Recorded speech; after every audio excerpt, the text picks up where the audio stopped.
You might have heard Terry Gilliam has a movie planned with Johnny Depp and Jason Momoa and some other big stars in the movie.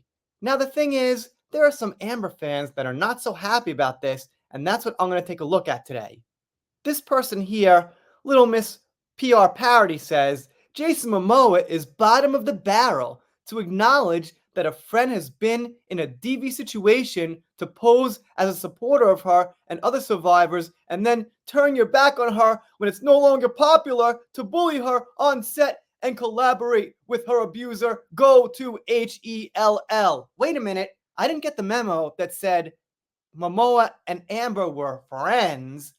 I think he tolerated her for the bigger bosses up there who wanted to keep her in the movie, or because of the contract or whatever. Now, maybe in the beginning, before a lot of facts and evidence came out, he was rightfully playing it neutral. That's what anyone would do to be businesslike and professional. But I think as things started to come out, let's just say probably 2019, 2020, things like that, he wanted to distance himself a little bit.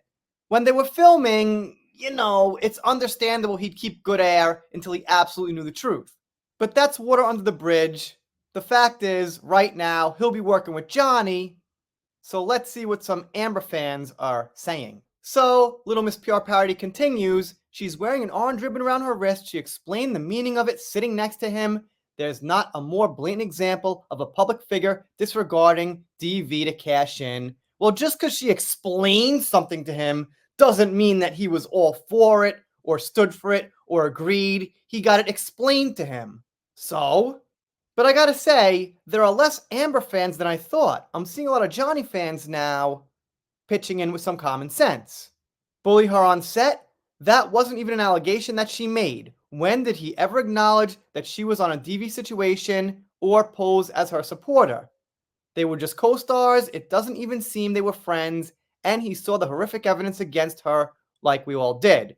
Well, I gotta say, I did see some pictures of them earlier on, smiling, drinking, so it did look like for a time they did get along. But of course, as time went on, that type of atmosphere disappeared.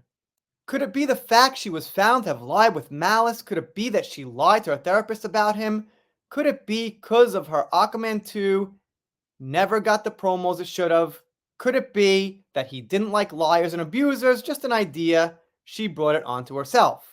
And Jamala says he was always supportive of victims, which is why he supports Johnny. Name cannot be blank says, get a job, and I'll give a heart to that. He saw the truth about her. I'm glad he did.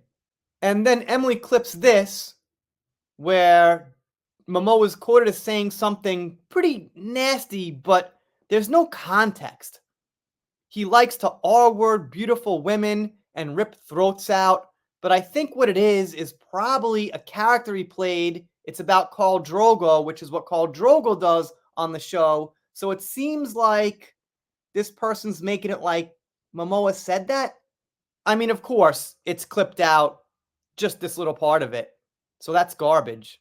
By the way, just a little bit of an insight on who this person is, something I keep saying, but I won't get too deep in. Justice for Johnny, justice for Johnny. This person says never liked him, unfollowed him and Gal Gadot, both trash, cheers to Amber. Okay. This person also says Momoa's trash. Bernie B says Jason's a legend and a real man with common sense. And you get heart number 3. You should have more. Someone's got this up there, and I guess I'll give it a heart. George says he knows how truly horrible she is. Rise to the Light says Jason Momoa canceled. Alright, there's a few of them in there. Absolute scumbag behavior. I guess that's also against Momoa. And you get these comments that go down and down. Who said they were friends? To be fair, like I said in the beginning, there were those pictures, but not so recently. Anyway, I'm on X2. Let me know what you think in the comments. If you're not subscribed here, consider it. If you don't, I'll be sad, but I'll get over it. Done here for now. See you next time.